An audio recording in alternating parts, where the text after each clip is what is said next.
Hey everybody, it's Evan Mazza here, back for a new episode of MazzaOnRavens. It's been a while since we've talked Baltimore Ravens on the channel. I've been very busy with the New York Mets and the course of their regular season, but with the Ravens and Jets seasons coming up next Sunday night, uh, I figured to hop on back and talk about them, kind of catch up a bit about what's going on with the team at Owings Mills and their preseason. And we'll do the same thing with the Jets over the weekend, and just kind of recap their preseason, what's going on, and their rosters and everything. So today I want to hop on and talk about the Ravens preseason, give you guys my thoughts on their preseason, couple of news around the Ravens, around Owings Mills, because there was some big news a couple of days ago, and the Ravens got a contract extension done with one of their star players. But we'll just talk about the preseason briefly.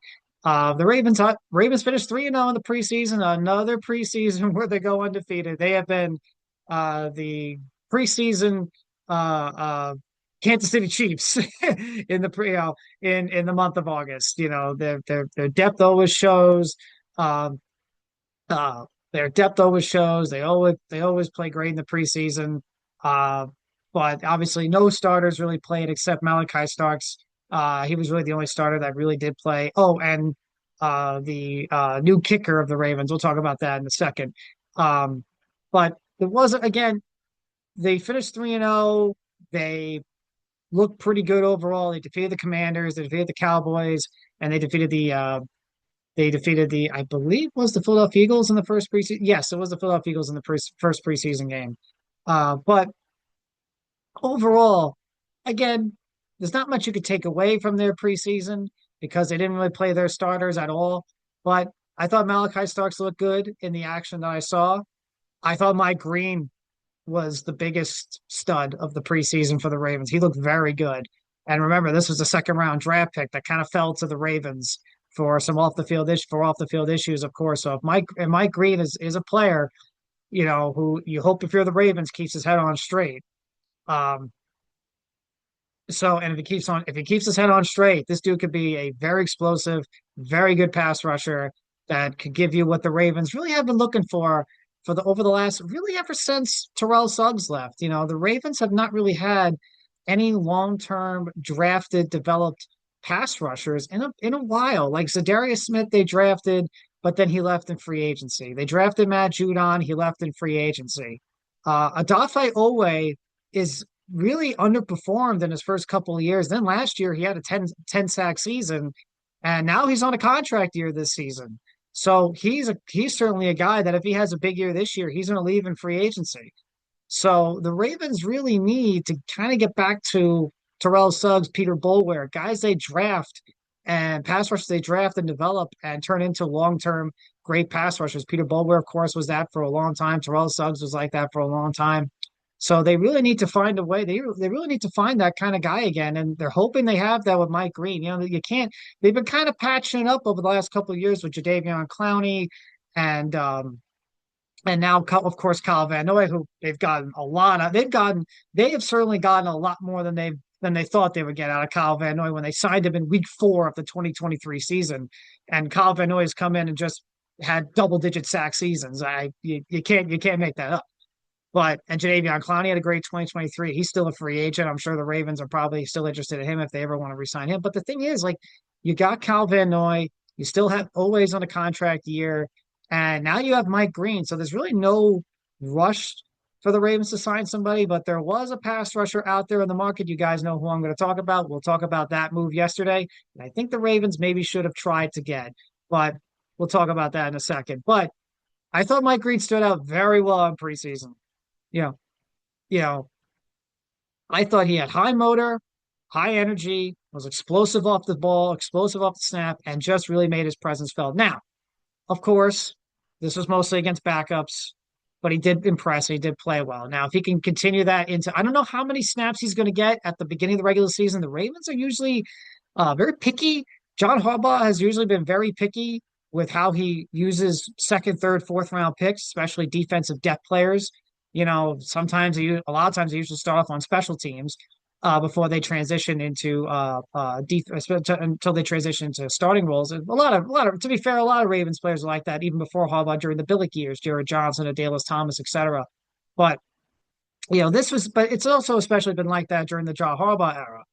So you might get that Mike Green where he maybe starts up a little bit on special teams, but he's certainly a guy that what you've seen in preseason, he really needs to get some snaps during the regular season, you know.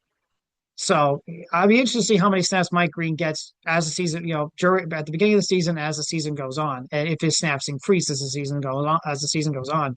But he was the one that really impressed, I think, for me. He's the one that really stood out. And the other one that stood out to me was Tyler Loop, who was named the Ravens starting kicker during the preseason. And to no one's surprise, but he struggled a bit and had a bit of an up and down camp. Um, or up and down mini camp and OTAs. And there really was a little, maybe a sense of doubt that maybe he wasn't the kicker that maybe he wasn't going to be the kicker going forward, that maybe the Ravens should look for a veteran free agent kicker. But he came, so after an up and down mini camp and OTAs, uh, he stepped up in training camp and had a very good camp, a very, very good training camp. And he followed that up with a very good preseason overall. So he really bounced back from an inconsistent minicamp and OTAs, and he earned that starting kicker job. So it's still going to be weird not seeing Justin Tucker out there after all these years. But Tyler Loop was hitting field goal after field goal, 50 plus yarders, 60 plus yarders. And I tell you, if he can hit 50-yard field goals plus, that's a big boost because Justin Tucker struggled with 50 plus yard field goals last year. So if Luke can come in and hit 50 plus yard field goals, and I think he hit one from 60, 61 during the preseason. But if he can come in and hit 50 plus yard field goals, something Tucker did struggle with last year, that's a big boost already to the Ravens and their kicking game, their special teams, which is, special teams has been inconsistent over the last couple of years, Tucker and no Tucker. So if Tyler can come in there, it's a lot to ask. It's a lot to follow, of course, following someone like Tucker, but obviously for his off the field issues and off the field, he's no longer on the team. So, but it's still a tough task for Tyler Luke to come in here and follow Justin Tucker and everything he did on the field.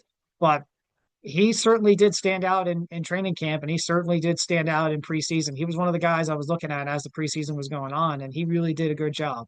So, but he earns a starting job, I think. So him and Mike Green, I think, were the big standouts. Rashid Ali was also a big standout. And tell you, the Ravens it's not just Derrick Henry. The Ravens have a very good depth at running back. It's not just Derrick Henry. They got Derrick Henry, they got Keaton Mitchell, Justice Hill, and now Rashid Ali really showed up and did well in preseason as well. So this is a team with a lot of good players at running back. And you do have to you know, look at it. But, Derrick Henry, again, he's over 30 years old. He's not going to be doing this forever. So you're going to have to look at maybe who could be the guy going forward. And I think Keaton Mitchell is certainly a guy that with his speed and burst could be the feature back in a few years. So but this is a team with options at running back internally when Derrick Henry decides to, whether the Ravens decide to release Derrick Henry one day or, whatever, because they did give Derrick Henry a contract extension, obviously, but it was only a 2-year deal, $30 million contract, 2 years, $30 million. So again, they're not counting on Henry to be here longer than a couple of years. So the Ravens will have to look maybe internally to see who could be the feature back going forward. It's 2025, so maybe 2027, 2028, 2029-ish. So we'll see. But they got depth. They got guys in there that could maybe step up and be a feature back. Maybe say Derrick Henry, maybe if Henry needs to, maybe if Henry needs to take a week off or two with injuries or something like that. But, he's a bulldozer. He's just an athletic, machine. That's just the kind of athlete Derrick Henry is. But, the Ravens have a lot of guys at running back. They have, and obviously not all of them are going to get snaps because Derrick Henry's going to get the majority of them.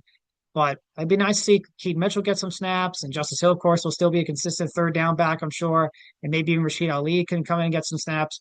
The Ravens seem to, of course, maybe found another kick returner, a punt returner in Webster, who had a nice preseason. So those are the couple of guys that I thought really stood out. Because again, wins and losses in preseason, not really looking for that. Obviously, the Ravens always do well with winning in preseason over the last decade or so.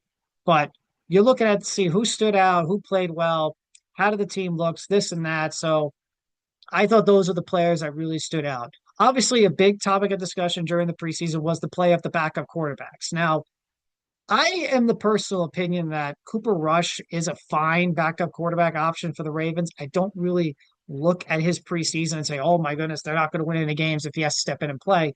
I mean, again, it was with the second team guys. So if Cooper Rush, say if Lamar does have an injury, so if Cooper Rush does have to step in, he's going to have the ones: Linderbaum, Stanley, Derrick Henry, Flowers, Andrews, Likely. You know, when Likely gets back, we'll talk about Likely in a second.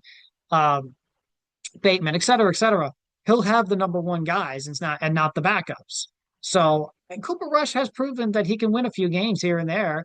So I'm fine with Cooper Rush as the backup. He wouldn't have been my first choice as the backup quarterback for the Ravens, but he was certainly a fine choice to be the backup. I'm not overly concerned with with Cooper Rush as the team's backup. I think he can do a fine job, but I know that was obviously a topic of discussion for a lot of Ravens fans, a lot of people, a lot of Ravens media, and a lot of Baltimore beat writers and Ravens beat writers and Ravens podcasters, et cetera. I know that was a big topic of discussion, and obviously Devin Leary didn't play well at all, and he got released.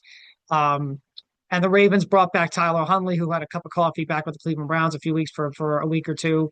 Obviously, with all the injuries the Browns had at the quarterback position with Shador Sanders and Dylan Gabriel and Kenny Pickett, and they signed him for a couple of weeks or so, and then they released him after their last preseason game and the Ravens signed him to the practice squad. So Tyler Huntley is back. So the Ravens quarterbacks are Lamar Jackson, Cooper Rush, and Tyler Huntley's on the practice squad.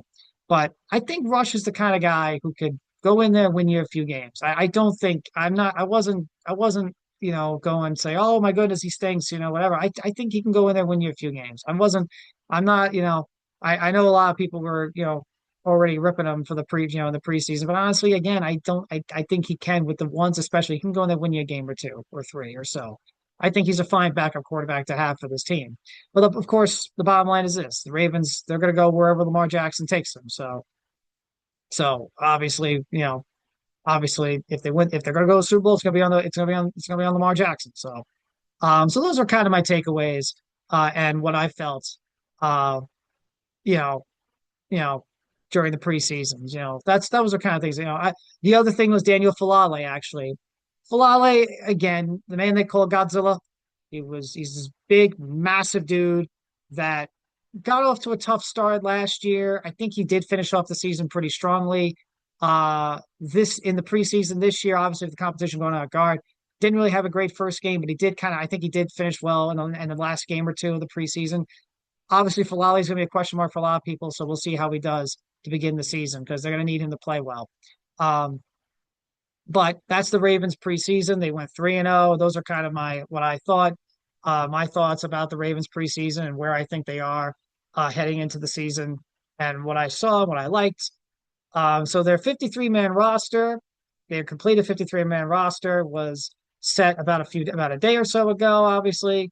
Actually, the Ravens also voted the third best training camp in the NFL by Fans Choice Awards. That's always cool. The Ravens always do well by their fans. They always do well by people showing up to the stadium or showing up to their training camps, etc. They always do a good job with that. But their 53-man roster is already set. Of course, like I said, they have two quarterbacks with Lamar Jackson and Cooper Rush with Tyler Huntley on the practice squad. Tyler Huntley on the practice squad. Uh, Derrick Henry leading the pack at running back. Obviously, Keaton Mitchell as the backup back. Keaton Mitchell as the backup back. Rasheen Ali made the roster as a backup back. So the running backs, so you got Derrick Henry, Rasheen Ali, Keaton Mitchell, Justice Hill as the four running backs, Patrick Ricard, and at fullback, of course, old Pancake. The wide receivers, Zay Flowers, Rashad Bateman, DeAndre Hopkins, who you didn't really see it in the preseason at all. Neither three you saw in the preseason. Tylan Wallace, Devontae Walker makes the roster. Tez Walker had a decent preseason. Cooper Rush liked him a lot. And LeJohntay Wester, who will mainly be used for return duties. He had a nice camp. Tight ends, Mark Andrews, Charlie Kolar, and Isaiah Likely. We'll talk about a quick bit on Isaiah Likely for a second because Eric DeCosta was asked about Isaiah Likely during his press conference over another big thing that happened. We'll talk about that with Kyle Hamilton. We'll talk about that soon after this. But Isaiah Likely will not be. Obviously, he suffered an ankle injury. He will not be placed on injured reserve. But it looks like they expect him back soon. But How soon? We'll see, obviously. How soon will that be? We'll see. It sounds to me, we'll see. Again, the Ravens will be back on the practice field next week to prepare for their game with the Buffalo Bills, but we'll see how things go. I'm not 100% sure if he's going to be ready week one or even week two for that matter. Eric DeCosta in that same press conference said he expects Isaiah likely to be back at some point in the early part of the season. Said they haven't put him on IR, speaks to when they think he'll be back. My guess is that means he's missing the first game or two of the season. Obviously, injured reserve, you have to miss the first four or so games. So that means I think they think he'll be back week three. That's just my personal opinion. Maybe they're just keeping him out for week one, you know, but they say early part of the season. So I'm gonna guess week three. I think he misses the first two games against the Buffalo Bills and against the Cleveland Browns, and he'll be probably back either week three, maybe week four at the latest. So, but that's the reason why they have. But that's what Eric DeCosta said when they didn't put him on IR. So hopefully Isaiah Likely is fine and he's 100% healthy when he comes back. But even then, you have Mark Andrews. He could still, you still have Mark Andrews. He could still kind of slowly, you know, take it in as he comes back. Offensive line, Tyler Linderbaum, Ben Cleveland, the backup, Ben Cleveland, I'm surprised, is still on the roster. Corey Bullock, Joseph Noteboom, Ben Cleveland there was a play, I think, in Dallas against the Cowboys where Ben Cleveland just got completely ran over. Corey Bullock, Joseph Noteboom, Roger Rosengarten, Carson Vincent, Andrew Voorhees, Falale, and of course, Ronnie Stanley. Ronnie Stanley is now entering his 11th season now. That's amazing. It's amazing. He's now played 11 years. Defensive line, John Jenkins, Nnamdi Madubuike, Aeneas Peebles, Broderick Washington Jr., and Travis Jones. Linebackers, Roquan Smith, Trenton Simpson, Jake Hummel, who made the roster, Teddy Buchanan, Mike Green, Jay Higgins, who also made the roster, Kyle Van Noy, David Ojabo, who continues to make the roster, Tavius Robinson, and Odafe Owe. DBs, Nate Wiggins, Chidobe Awuzie, Kyle Hamilton, Sanosi Kane, Jari Alexander, who's been hurt. He's been hurt.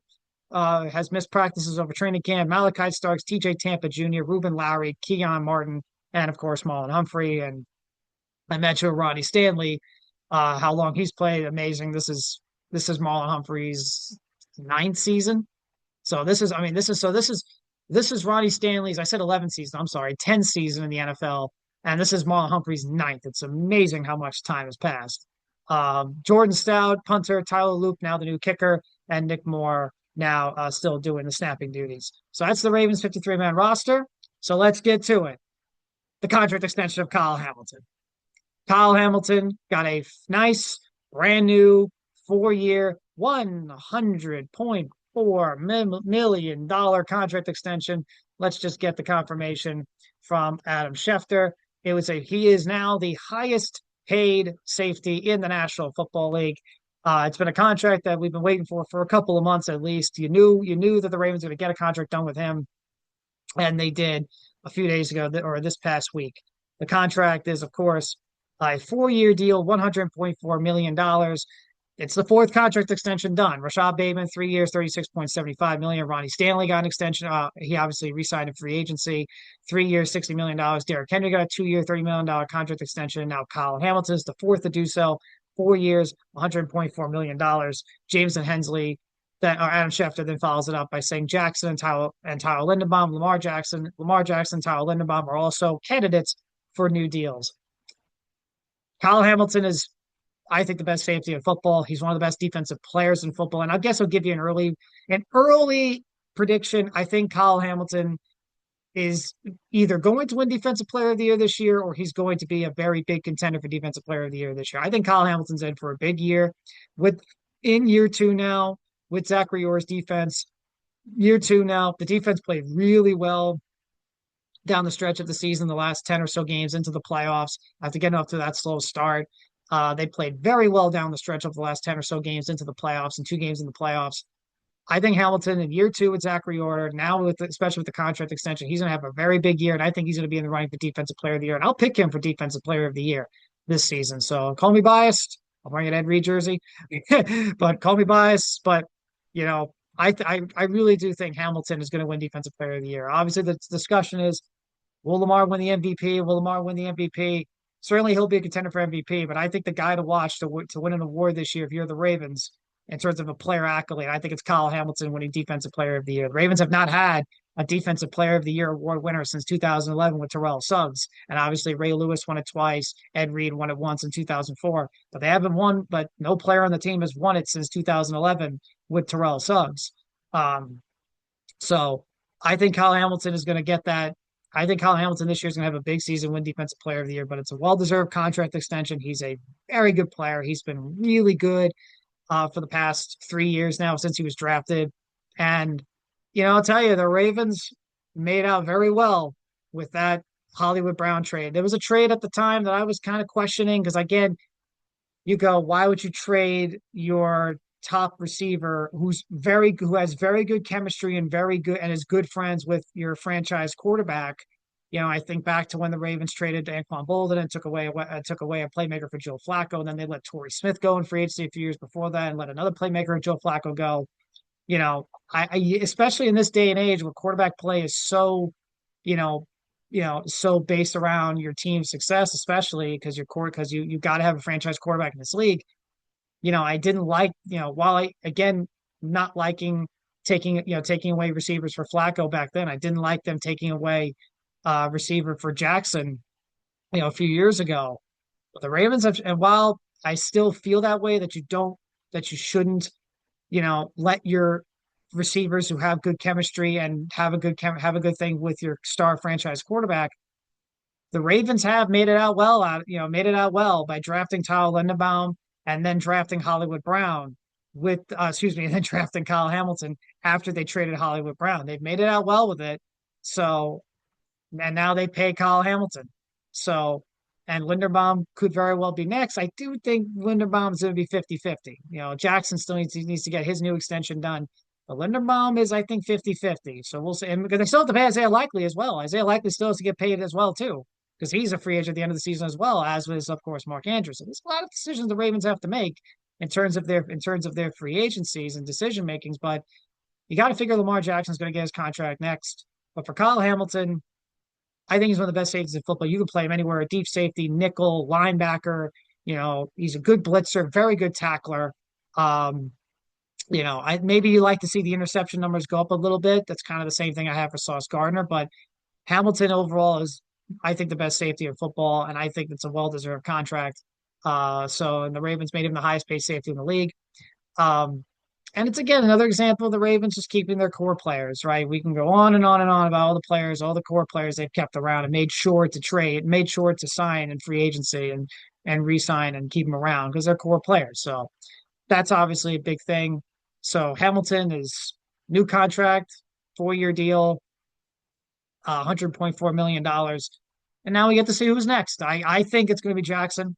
You like to think it will be before next Sunday night against the Bills. I think, and that's what I think. I think next week the Ravens will get a contract done with Lamar Jackson. The Ravens will take the field for practice next Wednesday to prepare for their game with the Buffalo Bills. I think either Wednesday or Thursday or so, Lamar Jackson will have a contract extension done. I think by next week, right before their game against the Bills, Lamar Jackson will have his contract extension. So, you got it. So I think he's next to get his contract. But Tyler Lindenbaum, I think is 50-50. Likely, I don't know how much the injuries maybe changed some things, but no contract has been done as of yet with him. And of course, you still have Andrews' contract, his free agency coming up. So we'll see. But for now, I think I think Jackson will get his contract done. But in other news around the NFL, let's talk about a little bit about the NFL, around the NFL, around Owings Mills as we enter the new season. And there's a couple of them that do affect the Ravens. But we'll start with the big one from yesterday, Micah Parsons. Micah Parsons was traded to the Green Bay Packers for 2 first-round picks and Kenny Clark.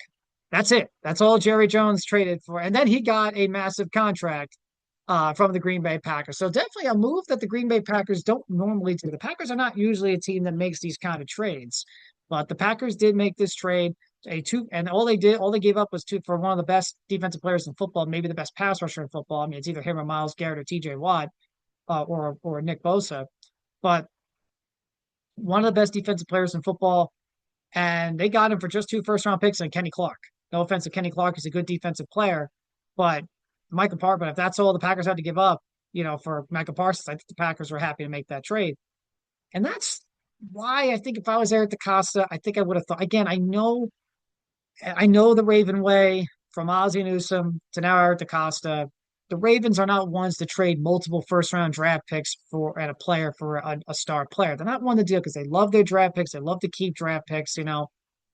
But if this was all it was, I think the Ravens should have tried because look,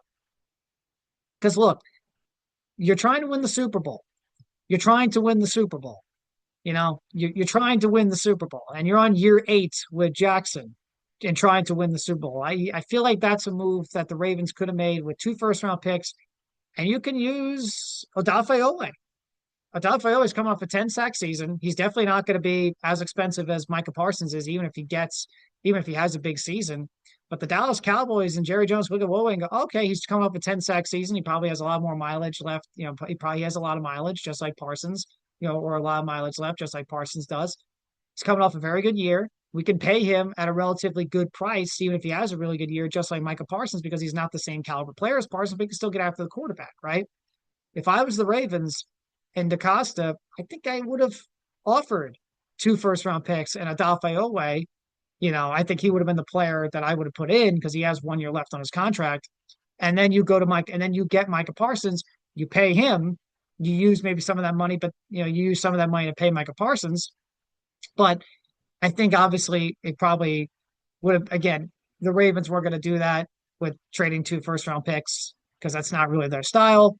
And also, you still have to pay Lamar Jackson. You still have to pay Isaiah Likely. So again, I do think getting Micah Parsons would have been a move that I think Eric DaCosta should have at least tried to do.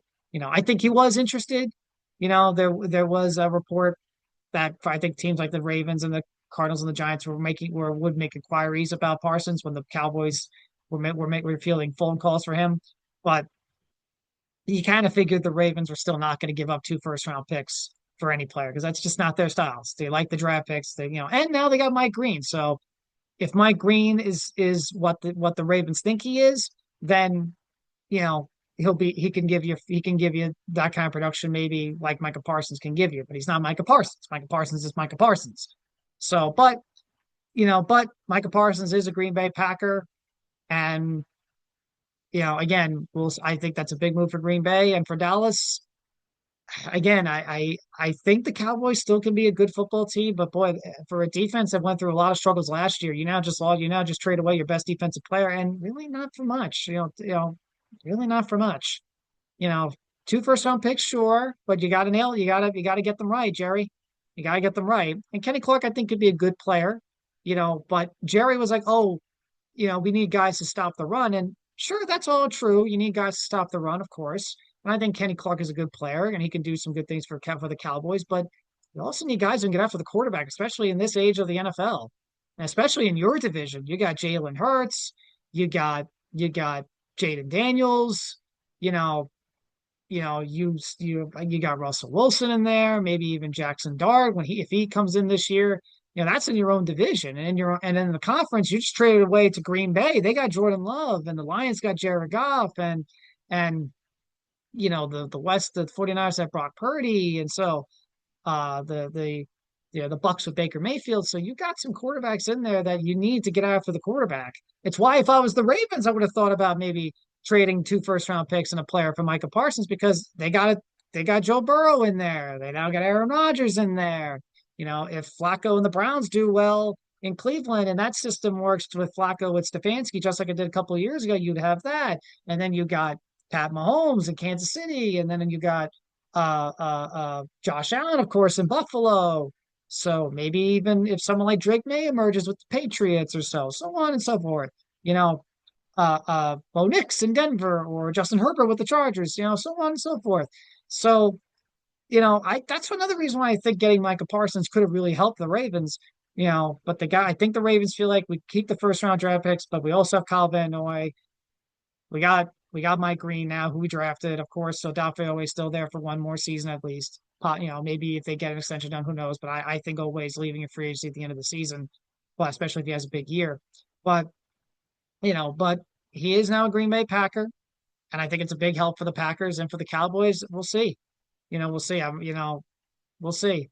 I don't think they're going to finish last in the division. I've seen a lot of people kind of, well, I think it's a bit of an overreaction to say that, I think it's a bit of an overreaction to say that, you know, that they'll finish last. I don't think they'll finish in the division. I don't think they'll finish last. I still think they're very talented.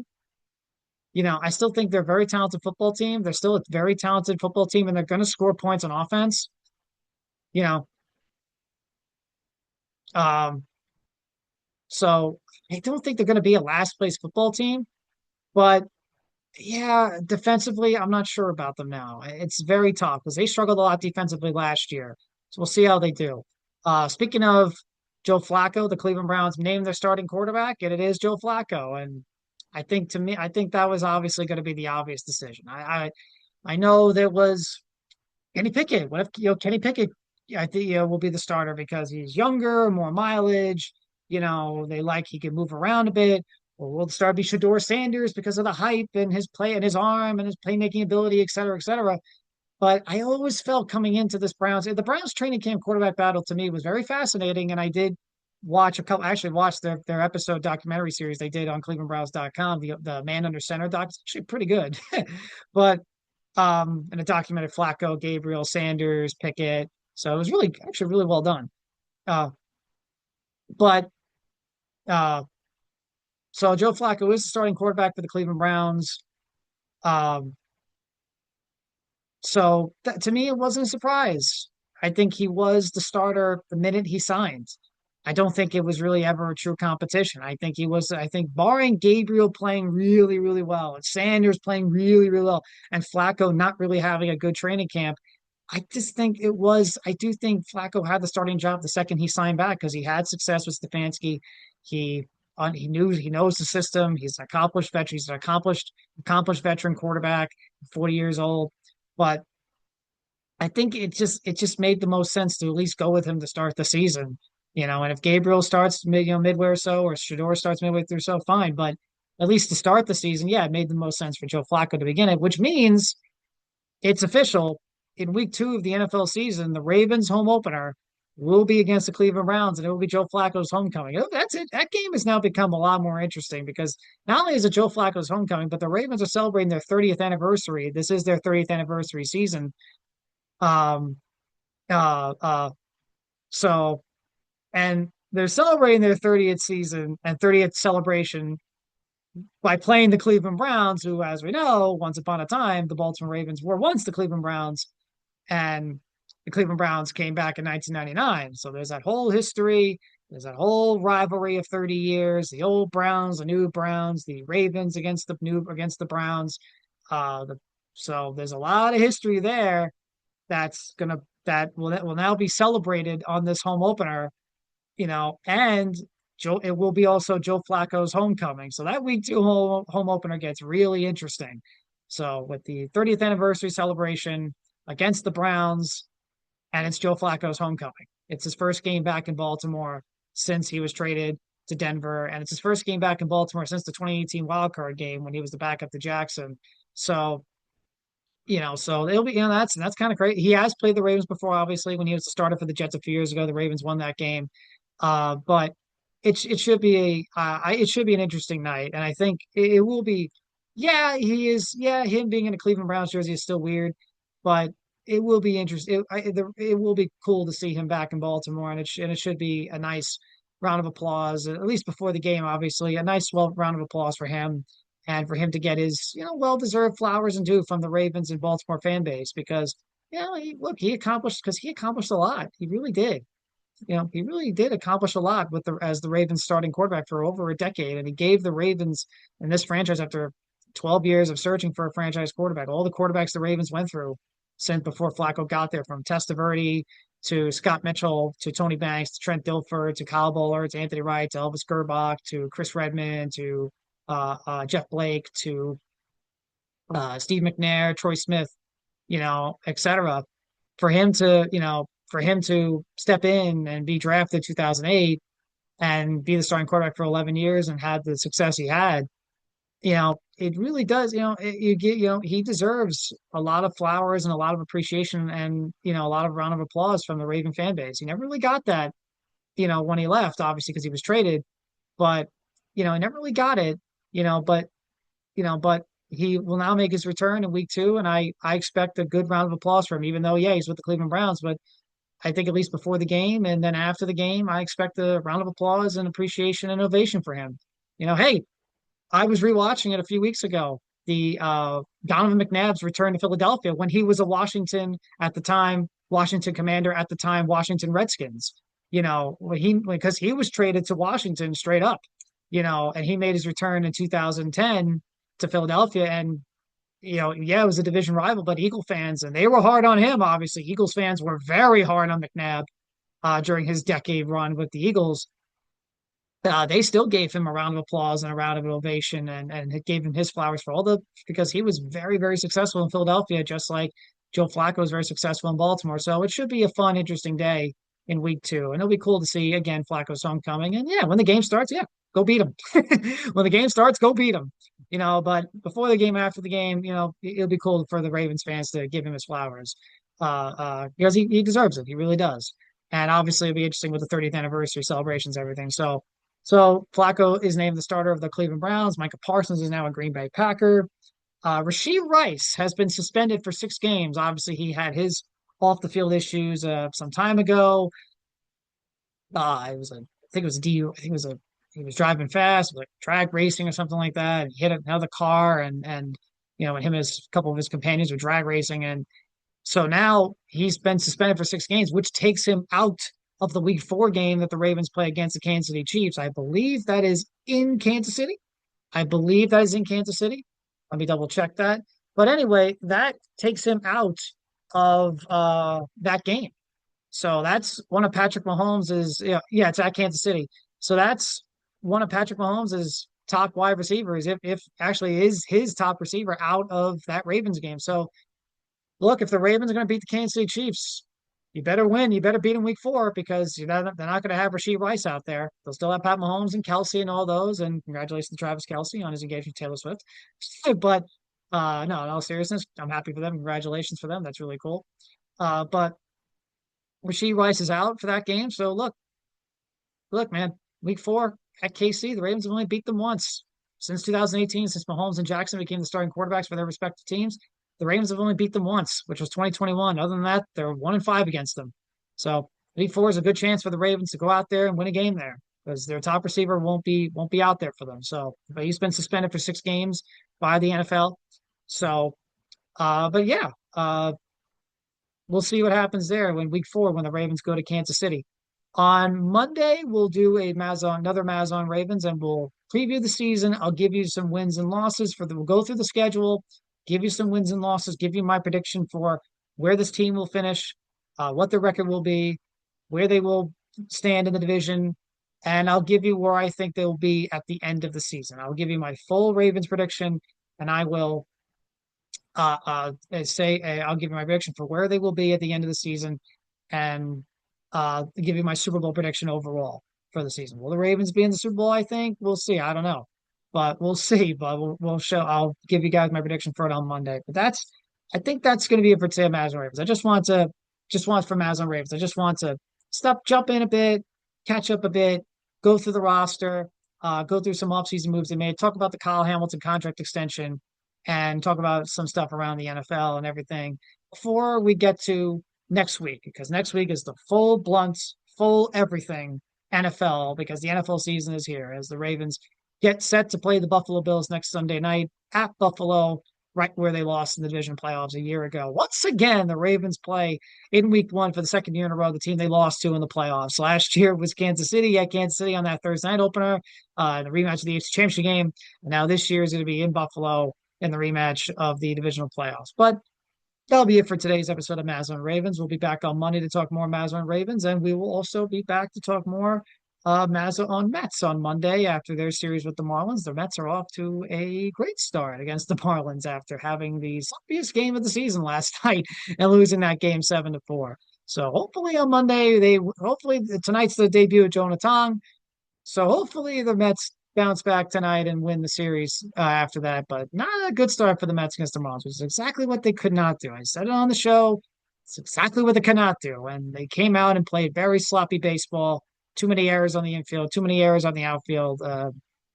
So we'll see how the Mets are able to respond and bounce back. We'll see if they do bounce back tonight with Jonah Tong on the mound. And hopefully, when we get back on Monday with Mazza Mets, we have a lot more positive things to say. If not, well, it'll be another long show. Anyway, but hopefully we get back on Monday with some more positives about the Mets if they could bounce back from last night. So, but tonight's Jonah Tong. Be interested to see how he does. But that'll be it for today's episode of MazzaOnRavens. Thank you guys very much for tuning in. Thank you guys very much for listening. I appreciate you guys for tuning in. Give this video a like, share, subscribe. I will see you guys soon next week. Happy football season because it is here. And let's go Ravens.